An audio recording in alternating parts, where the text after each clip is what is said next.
Welcome to competitive world. আজ আমরা compound ইন্টারেস্টের এমন কিছু টাইপ দেখব যেখানে কম্পাউন্ডিংটা অ্যানুয়ালি হওয়ার বদলে সেমি অ্যানুয়ালি বা কোয়ার্টারলি হচ্ছে। আমরা কম্পাউন্ড ইন্টারেস্টের ক্ষেত্রে ফর্মুলাটা কি জানি? P dash equals to P into 1+r/100 to the power T. এখানে পি ডাস্ট কি? পি ডাস্ট হলো টোটাল অ্যামাউন্ট মানে প্রিন্সিপাল অ্যামাউন্ট প্লাস ইন্টারেস্ট, আর পি হলো প্রিন্সিপাল অ্যামাউন্ট, আর হলো রেট অফ ইন্টারেস্ট, আর টি হলো টাইম মানে এক্ষেত্রে নাম্বার অফ ইয়ার্স।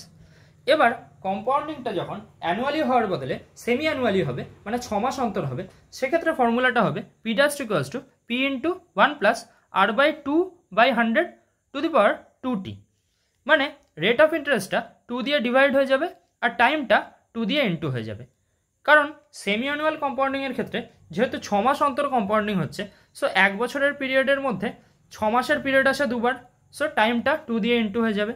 আর 1 বছরের ক্ষেত্রে রেট অফ ইন্টারেস্ট যদি আর হয়, দেন 6 মাসের ক্ষেত্রে রেট অফ ইন্টারেস্ট তার হাফ হয়ে যাবে, সো আরটা 2 দিয়ে ডিভাইড হয়ে যাবে।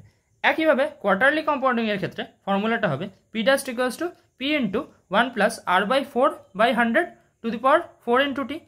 এক্ষেত্রে কোয়ার্টার মানে হলো 3 মাসের পিরিয়ড, সো 1 বছরের মধ্যে 3 মাসের পিরিয়ড আছে 4 বার, সো টাইমটা 4 দিয়ে ইন্টু হয়ে যাবে।